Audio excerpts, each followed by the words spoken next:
Vladimir Putin used Victory Day, Russia's most sacred national holiday, to declare the Ukraine war is coming to an end, standing before a scaled-back Red Square parade that, notably, included no heavy weapons for the first time in nearly 20 years.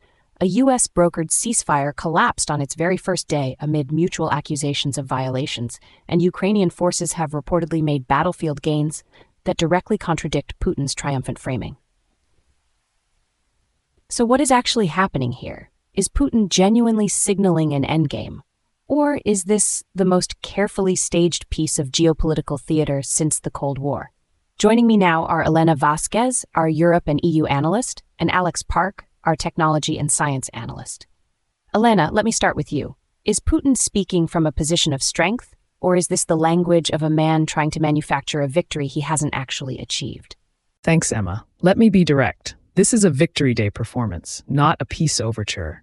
And anyone in Brussels or Washington treating it as the latter is making a catastrophically naive mistake. Putin stood on Red Square, the most symbolically loaded stage in Russian political culture, accused Western globalist elites of trying to break up Russia, and then calmly declared the matter coming to an end. That is not the language of a man seeking compromise. That is the language of a man telling you he's already decided how this story ends, and he's decided he wins. Douglas Murray has been saying for 2 years that the West's problem isn't weapons, it's strategic clarity, and he's absolutely right. The absence of heavy weapons from that parade isn't restraint. Those assets are deployed in Ukraine right now. And here's what should terrify every NATO government. A ceasefire that collapses on day one isn't a failed peace process. It's a successful Russian information operation that makes Kyiv look intransigent. But, Elena, devil's advocate here, Putin's forces have suffered catastrophic losses, estimated at somewhere between 700,000 and 900,000 killed or wounded. His parade was scaled back. The ceasefire, however imperfect, exists because the U.S. pushed for it. Doesn't that suggest the pressure is working and that maybe this is closer to an endgame than you're giving credit for? And Alex, what's your take on this? Well, look, Elena's read on Putin's intentions is probably right, but I think she's missing the more uncomfortable data point here, which is what those losses mean for Western strategy going forward. Russia has absorbed casualties that would collapse any democratic government and kept fighting because Putin doesn't have to face voters.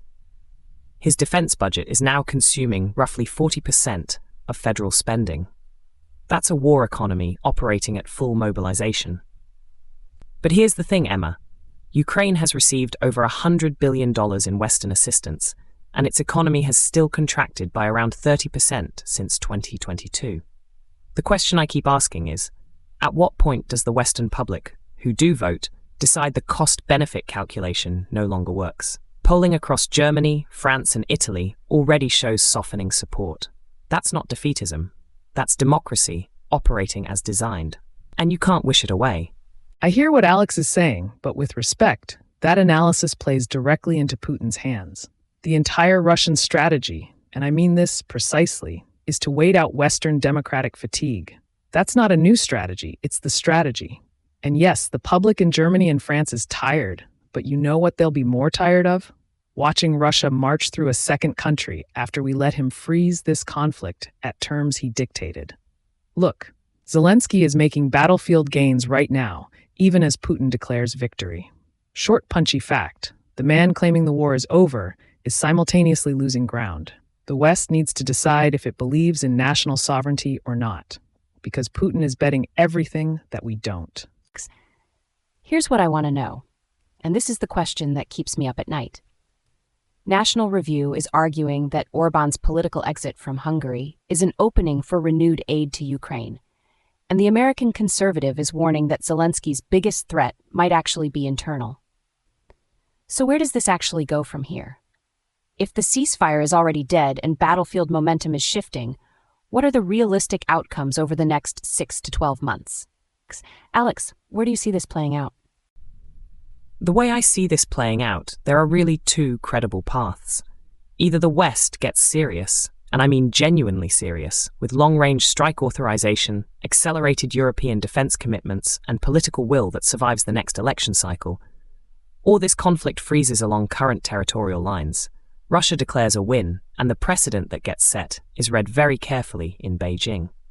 The Orban shift matters because it removes one veto point in European decision-making.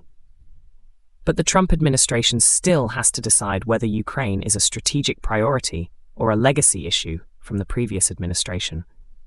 That decision, made or unmade in the next 90 days, probably determines the trajectory more than anything happening on the battlefield right now.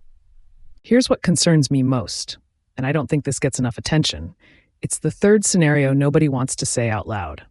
A Putin who faces genuine military reversal, not just tactical setbacks, has historically escalated his rhetoric to nuclear language every single time.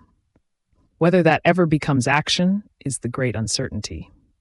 But the risk here is that Western governments, spooked by that rhetoric, pull back precisely at the moment Ukrainian momentum could be decisive. That's the trap. That's always been the trap.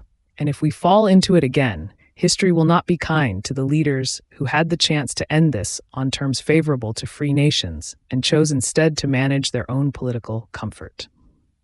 Elena Vasquez, Alex Park, genuinely one of the most important conversations we've had on this program. One thing is certain, Putin is betting the entire Russian state on the West blinking first, and somewhere in a European foreign ministry tonight, a very nervous official is hoping he's wrong.